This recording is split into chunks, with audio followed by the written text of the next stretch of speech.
So I've got this idea for a little pen rest I want to make, and eventually I want to make it out of resin with some other things in it. But first I'm going to make essentially a prototype out of wood on the CNC machine, and it's going to look really simple because when I do eventually make it out of resin, I want that to kind of be the coolness of it, not necessarily like wood grain or anything. So here's what I've designed to see if this can come to life. So like I said, it's going to be a really simple design. Just have an outside shape and then a cut in the middle for the pen to lay in. And all this, which I'm going to be making out of wood, will eventually, nice and dusty here, huh? Will eventually be made out of resin once I make a mold.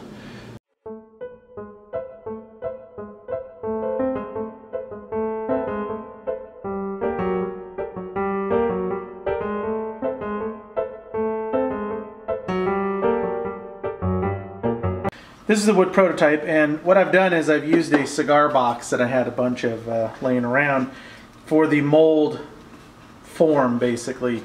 And you can use a lot of things. You can use that foam core board, you can use wood, you can use HDPE, anything will work. You just have to make a box that's sealed because this silicone will literally seep through any little tiny crack.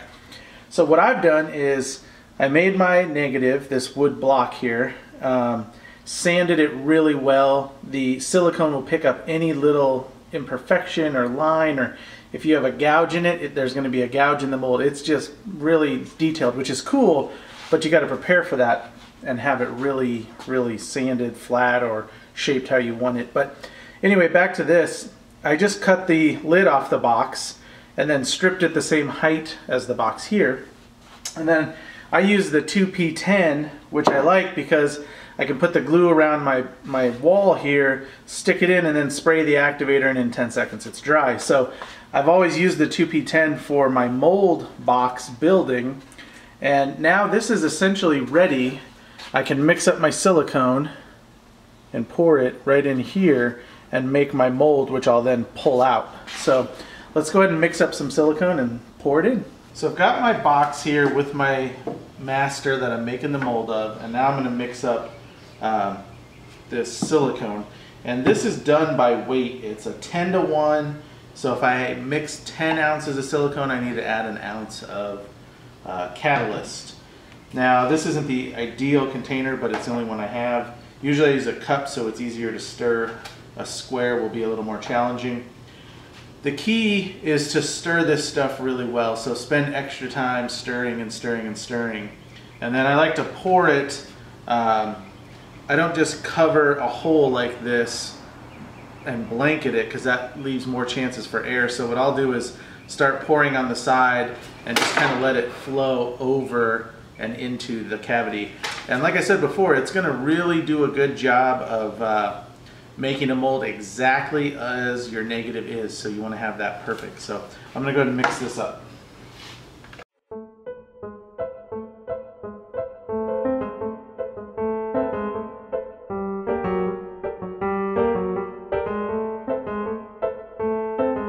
So this is 15.13. It always weighs more than it looks. But what I'm going to do is put it on here and zero the scale. And then now I need to add 1.53, 15.13, 1.51 of the catalyst. This stuff, it really settles. I don't know what it is that settles, but it really settles. It says shake well, so you definitely want to shake well. 1.513.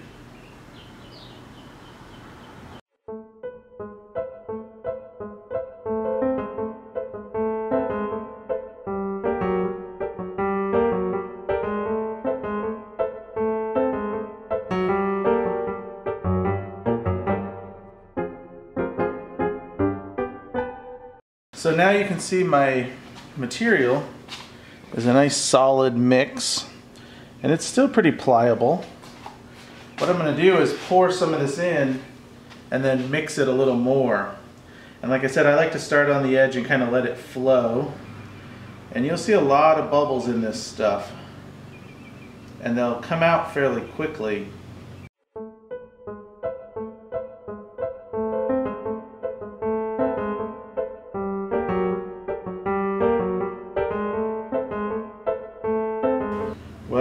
it's luck or experience, 15 ounces was pretty much perfect. You can see all these little bubbles. You can kind of, if I tap this, you'll watch some of them pop. So just after a few minutes of tapping, almost all the bubbles are gone. And I'm gonna go ahead and let this now sit overnight. Well, I wanted to get back to my pen holder mold that I was working on. And I've got it right here.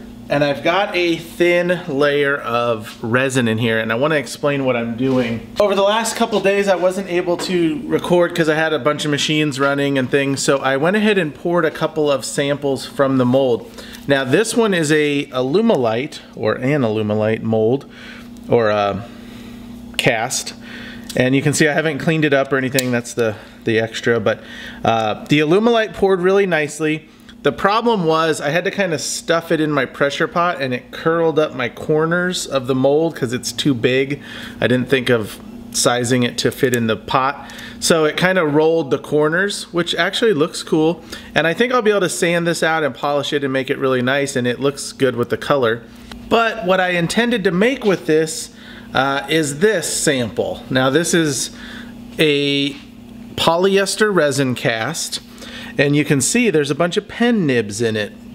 And my idea when I made this was I wanted a really like substantial pen rest that could hold a really awesome fountain pen, be crystal clear, and have a bunch of nibs in it because I thought that would look cool. Now this is polyester resin, and I haven't sanded it yet, so even though it looks really blurry and ugly, this will come out crystal clear. But what I learned by doing this practice cast is when I start to sand it, I'm gonna hit the nibs right away. So this one, although it'll clean up and be clear, I'm gonna be sanding into the nib surfaces, which isn't what I wanted to do. So that's why I cast that other one and I put a thin layer, about probably a little less than 1/4 of an inch of resin down, and I'm letting it set up. And then I'll put the nibs in and fill it with resin. And that way when I sand it, I've got plenty of room and I don't hit those nibs. So I'm gonna go ahead and put the nibs in now, pour the rest of the resin, and let that set up so later or tomorrow we can finish the video, sand it up and polish it and see how it comes out.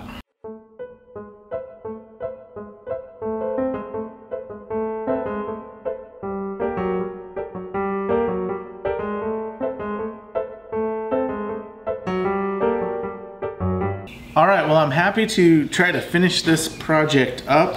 I've got my resin in the mold here and it's cured overnight. And I don't know if you'll be able to see it, but the downside of using polyester resin is when it cures, it'll pull away from the mold. It'll basically like retract or like shrink up into it. So all around in the mold, I can see ripples where the mold was there and the polyester resin cured and pulled back. So the problem with that is it leaves an uneven surface, so I'm gonna have to do some sanding.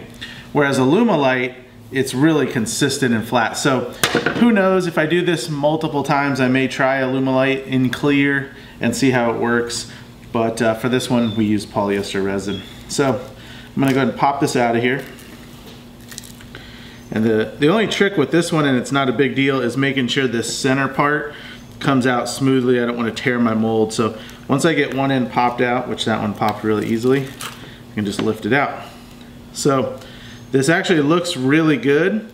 The middle is very flat, but the ends are where that ripple is. And if anything, it looks like maybe it raised it up, so I should be able to sand it flat and flush.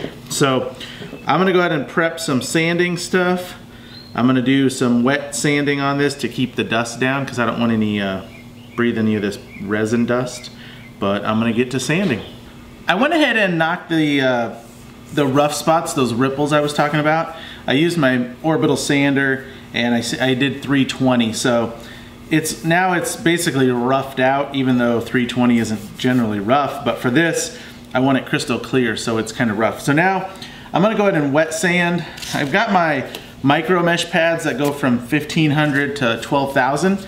I don't think I'll go through all of them, but maybe a couple. I'm gonna start with 600 wet dry and see how we come out after a few pads.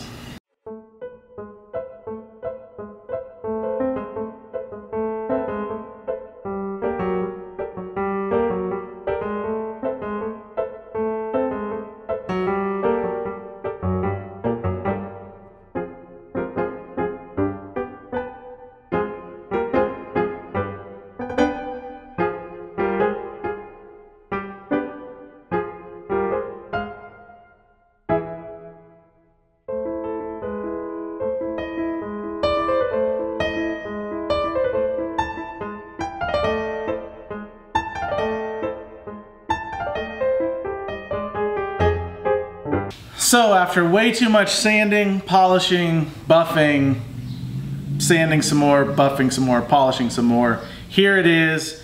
It is not perfect, but it's pretty cool. There's a couple tiny little bubbles and a couple tiny little rub spots where I didn't sand enough with the initial grit, but they're all polished up. And it actually came out pretty cool. I'm gonna go ahead and use a pleather insert here like I do on some of my other rests, so the pen has a soft place to lay. But I think it's gonna look pretty cool with a pen in it. I'll put some pictures up here so you can see it in action, but as far as a production thing that I could sell, this would be a really tough one because the time involved is way too much the way I did it here. I'd have to come up with a different method. So I might try that down the road. I've still got the mold, I can use it whenever. But it was a fun little project. Hope you liked it. Please give me a thumbs up and subscribe to the channel.